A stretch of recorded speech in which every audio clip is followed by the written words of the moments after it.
Hello, everybody. Welcome again to Testimonies. My name is Josh. The first video, I told you about a woman I married named Heather.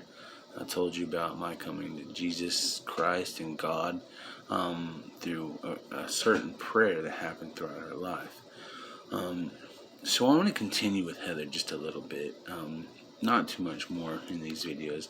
I mean, I have plenty of them, but I want to space them out. And so, I want to talk about the time me and Heather got together. That was our very first time, our chance meeting, because it's kind of important to me, and it's what God showed me a bigger spectrum. Short story: I was never good with my Rogers side of the family. That's my biological father. I had a stepdad for 26 years who I thought as my real dad, my dad. He took care of me. Anywho, for the longest time, I didn't have anything to do with my biological father or his family, which was my family, but, I called it his at that time. But, in 2006, mind you, I was born in 82, so that's a good time gap of not having anything to do with your biological father. 2006, I decided I want to know his side of the family. I don't want to know him because there's time periods that I did know him, and he wasn't a good guy. But in 2006, they had a family reunion like they do every year in June. And so I told my brother Roy, I said, I want to go to this family reunion. I want to know these people. I want to get to know them as my family. I want to know who they are. And so I ended up going. And in that time period, I met a lot of good family members, cousins, aunts, uncles that weren't really ever, Anyway, one of the family members I met his name is Mikey. Now, he's kind of an unbeliever, but I didn't know this at the time, and that, at that time period, I wasn't, where I'm at with God anyways. I was still struggling. But anyways, I met this guy, and he could play mean guitar. He's a really good guitarist, and he's a very smart guy. We hit it off. We just instantly friends, and which is great because it's another cousin I got to hang out with. So I got to talking with him, and then we hung out, and then I left the family reunion. And then a couple weeks later, I'm texting this guy, over Yahoo Messenger. I don't know how many of you remember that, but, it's kind of like Facebook Messenger, only you could go into chat rooms and stuff. So anyways, I messaged him, and one of the nights I messaged him, he didn't answer. Someone else answered, and her name was Heather. Yeah. Now, I'm going to do a time skip here. We're going to jump back now on Heather's side of the story. This is why it's so important that I kind of tell this. Just because, Anyway, so Heather, she comes into this a different way. She was born in Chickasha, Oklahoma. And when she was 2, her dad and mom moved to Iowa with her. And they lived there for 15 years. Now, they have family and stuff up there. Her dad was born up that way, and that's why. Well, her mom has family in Oklahoma, and so she wanted to move back. And the year she decided to move back was 2016. I mean, not 2016, 2006. Sorry for year skips. And so in 2006, it was early 2006, though. It was March or something, they decided to move down, and so they did. Well, when they moved to Chickasha, where her family is, and they moved in this 4-bedroom apartment upstairs from my cousin, Michael.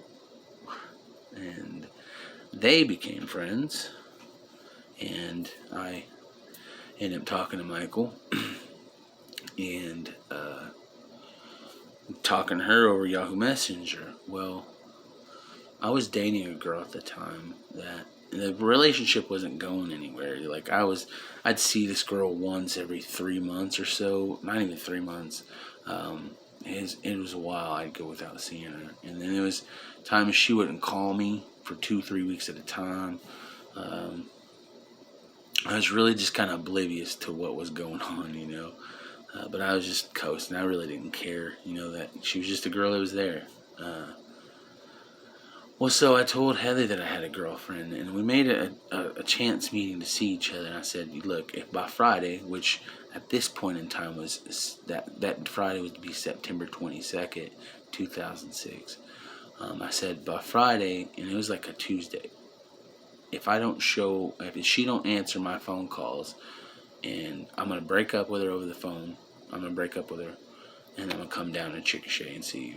She didn't believe it was gonna happen, Which, man, I tried. Don't think I'm a bad guy because I broke up with a girl over the phone, really over answer machine. But I tried all week. I tried a couple times a day, calling. Left a message with her mom. Her mom said she's not here right now, and so she knew I was calling, but she never answered back. So I left a message on the answer machine, breaking up with her. And so I called Heather up and I said, "Hey, look, I just broke up with her, man. She wasn't answering, and I was done with it. So I'm gonna come down and see you." And she goes, "You ain't gonna come and see me." I was like, "If I do come see you, you owe me a kiss." And I said, "If you think I'm cute, you owe me another kiss." And she goes, "All right, all right." And so I go down there, and at first I go to the wrong apartment. I went to the one across the hall from my cousin's because that's where she was at. She was going to my cousin's.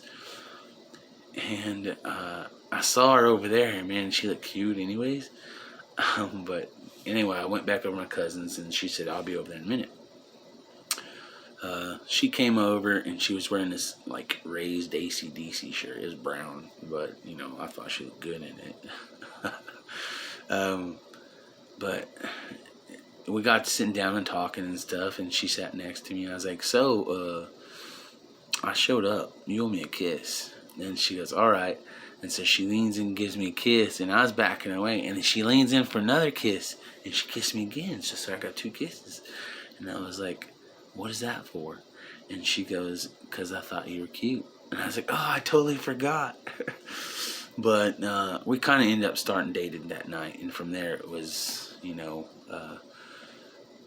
I proposed to her on Christmas that December. We got married July 10th, 2007.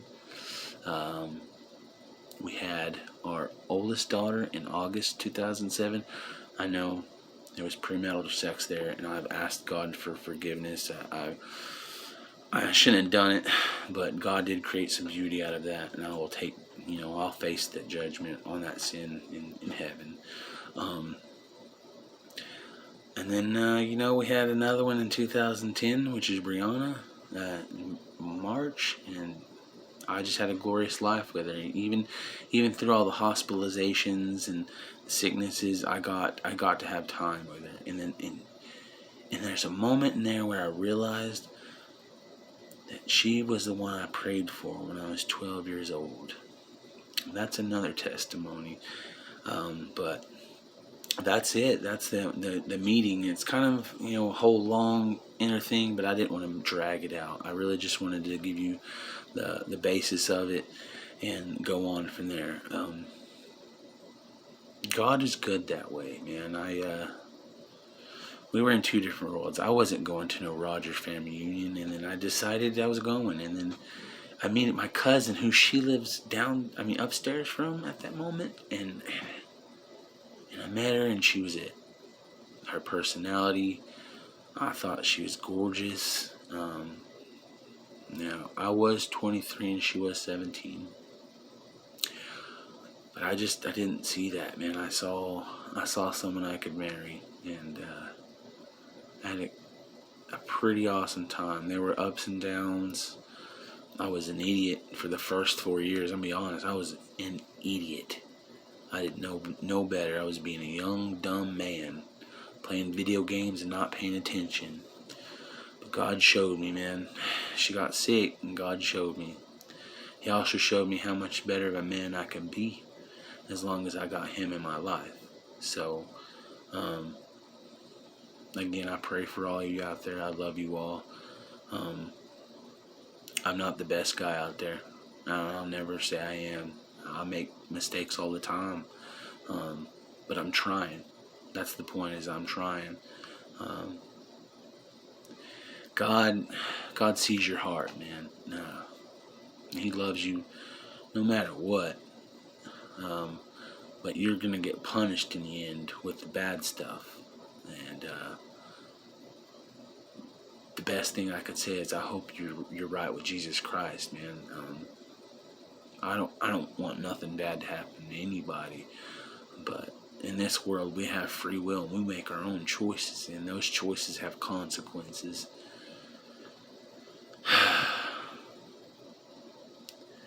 I share my testimonies in order to touch someone's heart and show them where I've been. This is my experience. It's no one else's.